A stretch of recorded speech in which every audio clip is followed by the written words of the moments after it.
Hello, book lovers, and welcome to Book Talk Radio Club. My name is Claire Harris, and today I'm talking to health coach and author Cheryl Meyer. It's been a while since we chatted on Book Talk Radio. In fact, it was back in August 2020 in the middle of lockdown. Actually, I can't believe it was 3 years ago now. Today, we will be chatting about her newly published book. It's not complicated, Eating Healthy, What to Eat. The book blurb reads, you know you don't feel particularly good and realise something is wrong, but you're confused by the different approaches to health and eating. You have no idea who to believe. In the beginning, it was also very confusing to me, but frankly, the more I have researched, it's not complicated, and this is what I want to share in this ebook. Hi, Cheryl. Thanks for coming back to talk to me on Book Talk Radio Club. Thank you so much for having me, Claire. I've really looked forward to doing this with you again. Thank you. Cheryl, you've had a busy 3 years. You've published a magazine, congratulations, written a new book, which we'll talk about in a minute. What else has been going on in your life? I've written several courses because my goal at 75, I turned 75 very soon, is to get information out to people because I got so sick and it was unnecessary and I don't want anybody else to fall into the hole that I fell in. So I am very busy making sure that what I've learned is out to the public. And people need to hear it more than once because they don't want to believe it. They've been told, they've been gaslit their whole life. Exactly. It's not complicated, eating healthy, what to eat. The book blurb reads, you know you don't feel particularly good, as I said before, and realise something is wrong, but you are confused by the different approaches to health and eating. You have no idea who to believe. And we are inundated with information from Dr. Google to the layman or laywoman on the street and everyone in between who thinks they're an expert. So who do we believe? Well, I got to tell you, I have been researching a lot, and I have found 3 whistleblowers from the food industry who are now telling the truth. Oh, wow. One is a gentleman named Callie Eames, who got a Stanford MBA, got his Harvard degree, went to work for Big Food and for the lobbyers. And he changed because he had a baby. He doesn't want his child growing up eating this food. And he was actually responsible for doing studies to confuse us and gaslight us. Wow. His sister was a conventional doctor. She came to the same conclusion at the same time. So she went on for additional training as a functional doctor. So the two of them together have joined forces to let people know what the truth is about all the big companies. It's not just Big Food. It's also Big Pharma, who is feeding off of how sick we're getting eating big food. It's Big Agriculture, who's spraying sides on all of our food, and sides means kill something. So we literally are eating poison on our crops that we're buying. And then in addition to all of that food that's going into the big food, it's all the chemicals that are synthetic that serve no value to our body at all. And then everybody else got involved. Big media's involved because 60% of their profits come from dealing with the big companies. Big universities are involved because they get all their funding by the big companies. So when sugar says, hey, I want a study that shows it's good to eat sugar, they are more than happy to comply. It's everywhere. And so we have been gaslit at all levels. And as a result, 80% of us are now considered to be metabolically unfit in this country. And it's not that different in England and in Europe because you guys are all eating our food and taking our drugs. I know. I mean, personally, I've always felt more alive and healthy when I've listened to what my body wants. And that's normally fresh food. I think over many years we've been taught not to listen to our bodies, but to listen to big food, big pharma, etc. So who are these people? What is big food, big pharma? They're huge corporations, and they only make money if we're sick. They only make money if we're fat. So even big publishing that publishes all those bestsellers on how to lose weight, we don't intend for any of us to lose weight following those plans, and we don't intend to lose any weight following those plans. We have a short-term mindset. We're going to do it for a little while. We're going to bring our weight down a little bit. Then we're going to go back to eating all the crappy food. And crap to me is carbonated, refined, artificial, and processed. And it is crappy. You say in chapter one, I want to explain about food and why our government isn't protecting us. And then I want to share why it's not complicated to eat to be healthy. It's actually very simple. I want to cut through the fog. Let's take this step by step, Cheryl. Why do you say our government isn't protecting us? Protecting us from what? Well, they're not protecting us from all the big corporations because of money. Okay. And the bottom line is, it started in 1977 when they came out with a food pyramid that had all the processed foods, the white flour and the breads and cereals, as what we should be eating the most of on the bottom of the pyramid. And over the years, then it became my plate, where we were supposed to eat this huge percentage of all that food in order to be healthy. And everybody's adopted it because there are studies that they thought were credible behind it. So it's part of our SNAP program, which is food stamps. It's part of our school programs. They have adopted it at all levels, and we even subsidize our tax dollars, subsidize the crops that are being sprayed with all of the poisons that are going into all this crappy food. God, and so horrific. At all levels, government has supported us to be ill. I don't think they're doing it because they think it's making us ill, but they think they're doing the right thing. But they're believing all of these phony studies that are making us sick as a dog. They've been gaslit as well. Yep. If it's not complicated to eat healthy, why are people so unhealthy and obese? I'm not just talking about America. I mean, here in the UK, apparently we're the unhealthiest people in Europe. What's going so wrong? Well, number one, you guys are all eating our food. And I even remember the last presidential group insisted that England buy our crops that have been sprayed with all the sides as part of their trade agreement. So we have dictated that the way we're doing it is the way everybody has to do it. And there were 2 studies last year, one out of North Carolina, one out of Utah, that showed that only 12% of us are metabolically healthy, which is why COVID hit our population so hard. It's all these chemicals that are going into our body and all these synthetic ingredients and all of the sugar and all of the omega-6 fats that have GMOs, which means they have Bt toxin grown right up in the plant, which is causing all kinds of disruption and imbalances in our bodies. And you guys are adopting what we're shipping to you. And so we have worldwide become a very unhealthy population.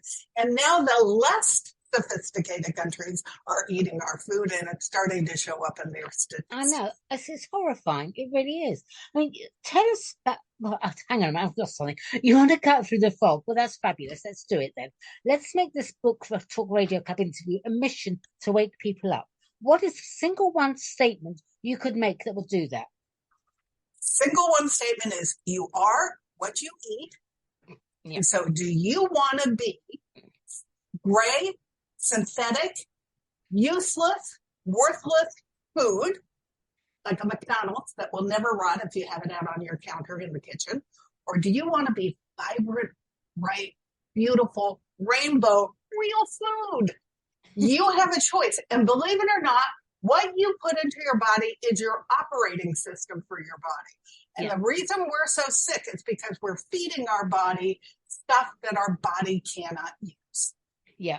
Absolutely. So tell us about processed food. I don't think many people really understand what it is. What is processed food? I mean, you hear about it, but tell us what processed food is. Well, very little about processed food is real.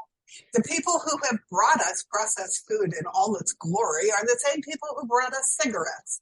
For a long time, all the processed food companies were owned by Philip Morris. Oh, my goodness. Even when they sold off their controlling interest, they stayed in control of the board, so they continued to dictate it. And they used the same thing. They hired food engineers that made things look, smell, taste, sound like real food, but none of it's real. It's all chemicals. And so it has mucked up our bodies. It has turned off all our feel-good hormones. And as a result, depression is worldwide. 45% of high school kids say that they are depressed most of the time in this country. And I think nobody's talking about it, but I think it goes directly back to what they're eating. Yeah. because it turns off all their feel-good hormones, which are dopamine and serotonin and oxytocin and GABA, which causes anxiety. All of those get snuffed down because the chemicals are snuffing them down. And there's even two hormones that I never knew about called ghrelin and leptin. Ever heard of those guys? They No. control appetite. So my whole life, I thought I had no willpower. Ends up it had nothing to do with that. I didn't have functioning leptin and ghrelin, so my brain never knew when I was full. And that made sense to me when I read it because I'd eat a huge Thanksgiving dinner and then I'd be in the kitchen picking on the pumpkin pie, going, how can I be hungry? I just ate this enormous amount of food because my brain wasn't getting the signal because the hormones that would have taken it to my brain were not working. Wow. That's amazing. And so they want you to eat more. Yeah. They want you to eat until you're way oversatiated. And I don't know if you remember, but there used to be a Lay's potato chip commercial. I bet you can't eat one. Well, that was built in. They build in addiction to the food. And the number one addictive thing is sugar. Yeah. Sugar is more addictive than cocaine. It lights up the same part of the brain that cocaine does. And in a study with rats, they were fed sugar and they were fed cocaine. And then they were each taken away one of them. And in the end, what they wanted was the sugar because it was way more attractive to them than the cocaine was. So all that stuff is going on. And sugar interrupts every organ and every body function in our that we have going on. So we've got to detox off the sugar. Yeah. And it's an addiction. So it's not so easy to break the habit, but it can be done. I actually have a program and I've had tremendous success getting people off of sugar. They go off kicking and screaming, but they get there. They get there. Why do people consume so much processed food? Do they perceive fresh food to be more expensive to buy? I mean, I know you said it's addictive and they put stuff in to make it addictive, but I think people have got this idea that it's much more expensive to buy fresh food and it's much easier and quicker to make processed food. Just throw it in the microwave. They're told that. That's part of marketing. And yes, they think it's much easier to go buy something in a box and put it together quickly, when in reality, I can make real food as fast as I can make something from a box. Yeah. But they don't know that. And it is cheaper when you look at it at face value. If you're looking at it as price per calorie, it's much cheaper. When you're looking at it at price per nutrition, it is more expensive, and you either pay now or you pay later. Yeah. So do you want to eat that stuff now, and then get sick like I did, where I couldn't even get out of bed and I couldn't function? You don't want that. Dr. Michael Greger, who wrote a great book called How Not to Die, I love his book. He comments that for 50 cents per meal a day, you get so much more nutrition eating real food that it will give you 10 more years of life. Wow. A pretty astonishing figure. But people don't know that. And so, and it's not just because they think it's cheaper. They want it because it's more convenient. They don't know how to cook anymore. I was lucky I had a mother who taught me how to cook. So they think they can't get in the kitchen and make food. That's easy. And frankly, it's a lot more. One of the things that processed food does is it dampers down all our taste buds. So we don't taste real food. We only taste this icky food that's been covered up with all these flavors that are very strong that our tongue reacts to. When you pull away from the chemicals and the sugar and your taste buds come back, you don't even want to eat that stuff anymore. No, and suddenly, I have clients who will call me and go, oh my God, I just ate a tomato from the farmer's market. I had no idea it could be that delicious. It's funny you should say that. It's funny because whenever I've been over to Greece or Spain or any of the countries in the Med, and I've taken one of their peaches or nectarines, that great big fresh peaches, and the taste is heavenly. And you go into a market here, and you go and pick up a pack of 6 nectarines or 6 peaches, and they look like little walnuts, and they've been, I don't know, they go off before they've even got ripe. You know, well, and they get mealy because they're stored wrong. They're stored at the wrong. One of the things I've done is written, which I'm going to roll out next spring, a huge class on everything you ever wanted to know about food and didn't know who to ask. One of the reasons that peaches and nectarines get mealy is because they get picked at the wrong time and then they get stored at temperatures too cold so that they don't. You buy a real peach from a farmer's market that was picked yesterday, and oh my God, is it delicious? Yeah, you buy absolutely. one at the grocer and you don't want to finish it because it's icky. Yeah, horrible. So you mentioned before about the food pyramid and my plate. What is that? It's a government standard of how we're supposed to be feeding our bodies and feeding our children. But it's all skewed by all these fake studies. So it's not an accurate way to eat. What we need to do is eat real whole foods. And we need to eat them of all the colors of the rainbow. There's something called phytonutrients in food that is new science. When I started 10 years ago, they thought there were 10,000 of them. They now know there's more than 100,000 of these phytonutrients. And each color gives you a signal as to what's in the plant food. And they do all kinds of amazing things for our body. They cure heart disease. They cure cancer. But different foods cure different kinds of cancer. So you need to eat a variety and you need a lot of diversity. Yeah. And you need it as soon as you can to when it got in the field because that's when it's prime. So you want to buy as close to the farm as possible and you want to buy in season because that's what will make your body happy. Then they get in your body and they party. They're happy and you're happy. Yeah, it feels wonderful. I know. Tell me about Lucky Charms steak in the Brooklyn Bridge. Yeah, well, this is a good example of government gone berserk. The National Health Institute paid for a study where the doctor from Harvard was on the payroll of the company that makes Lucky Charms, and she came out with a statement that Lucky Charms were more healthy than real food. Okay. In what world? And she got attacked by Callie Means, the Harvard MBA that I talked about, and said, "What are you talking about? That's ludicrous." And she said, "I stand by my study." And he said, "Don't you think the hundreds of thousands of dollars you took from the food company influenced you?" He said, "Not at all." Right. I got a bridge I can sell you in Brooklyn. Yeah. And that's not unusual. Our researchers are all being funded by the big corps. There is no money to fund that real food is good for our bodies. But I don't understand why we need to have a study to understand that eating real nutrients is good for us. It's bloody obvious. It is. And if you don't believe me, try it for a month and you will not believe how much better your body feels. You've made this ebook, it's not complicated, free. Why is that? What is your mission? My mission, actually, I'm now about to turn 75, and my mission is to get what I know out to as many people as I can. When I started, I read a statistic that it'll take people 16 times before they will adopt a new way of thinking. And I decided, I don't care if I'm first or I'm 16th, I want them to hear it from me. So I've done almost 400 guest spots on podcasts, in addition to the 150 podcasts that I've done of my own show.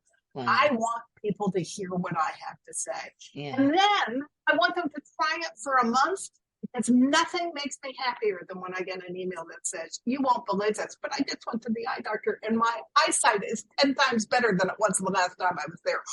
My arthritis doesn't bother me anymore. I'm sleeping through the night now because I'm eating the way you recommended." It's not brain surgery, but it does work. And we need to go back to the way our grandparents ate. At least my grandparents, some people's great-grandparents. You start off with what not to eat and then go on to how uncomplicated it is to be healthy and what to eat.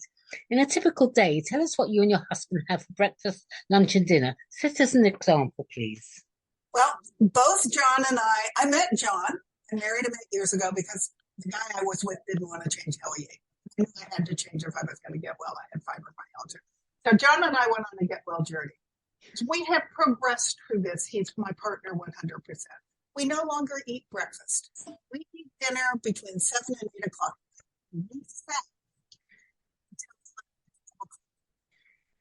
We feel best that way, and our bodies get to completely digest what we eat for dinner. But then we eat real food. We eat something that's quality protein.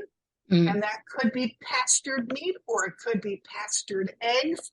The pastured part of that is important because you don't want all those chemicals.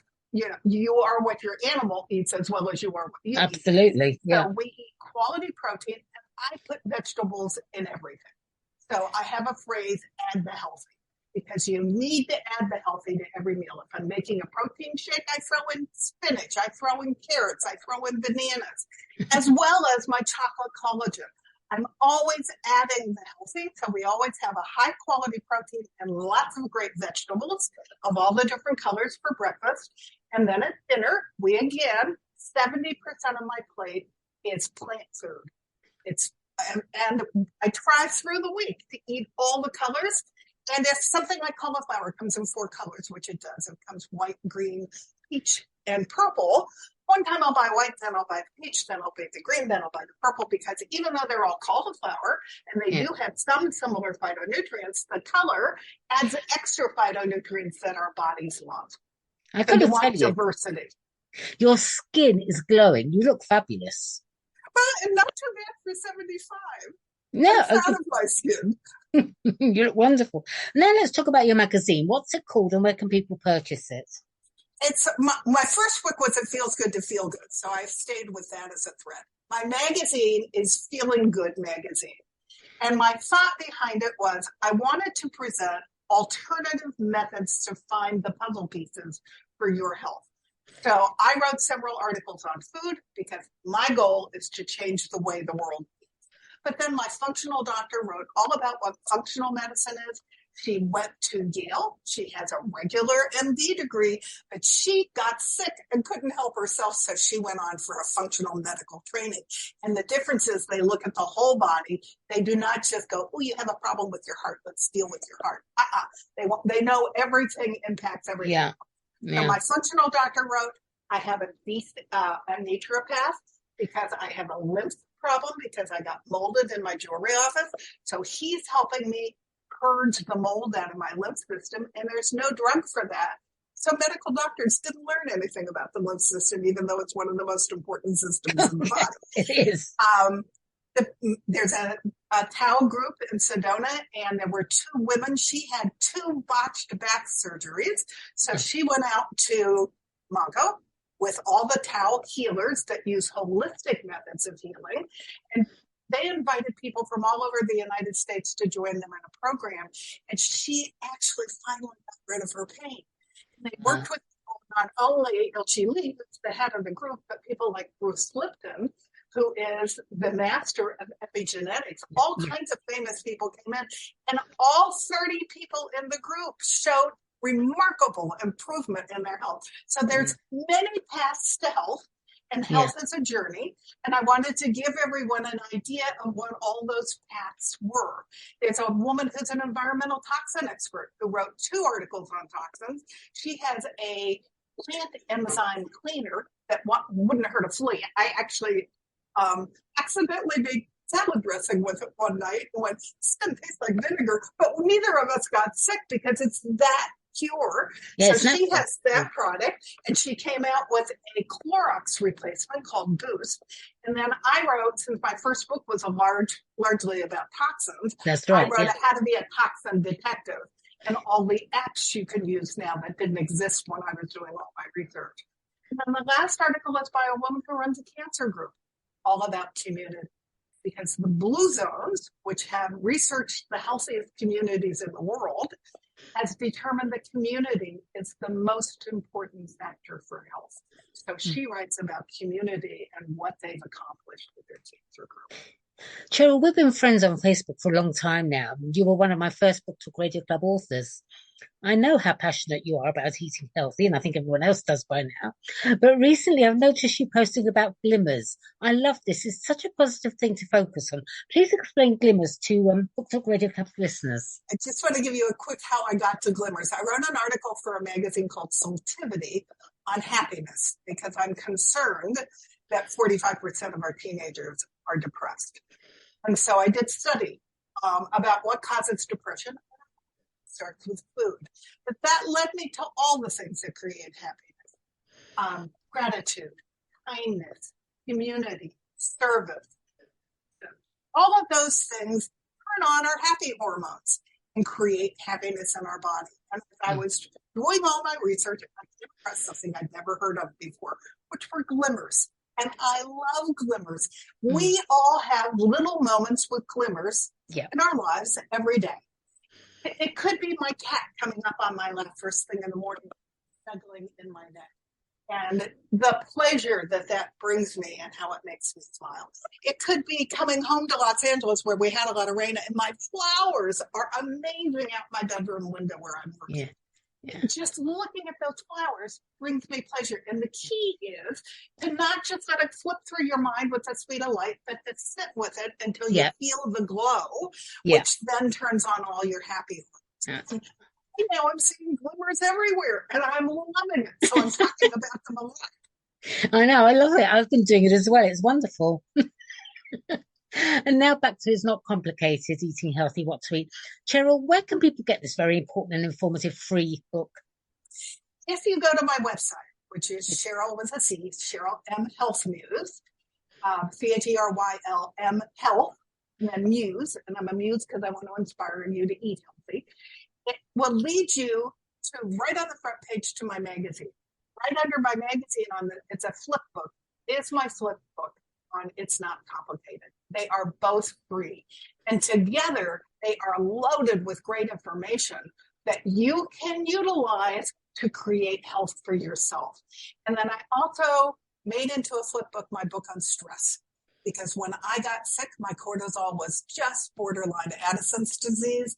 And I wanted everybody to know how easy it is to breathe and to release all that toxic stress so that they don't get to where I got. That's really why I'm sharing all this information. I don't want anybody dead. What I'm going to do on your Book Talk Radio Club author page, I'm going to put the link to the page on your website. So people, when I talk about the interview, then people can go straight to that. Is that okay with you? That would be fantastic.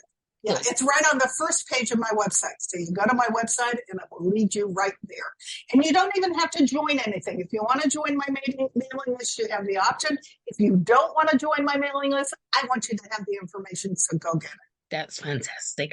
All right. Well, thank you, Cheryl. Lovely to catch up with you. Good luck for the future. And thank you, everyone, for listening to Book Talk Radio Club. It's lovely to speak to you, Cheryl. Thank you for having me. I really appreciate it. Oh, my pleasure. Bye now. Bye-bye.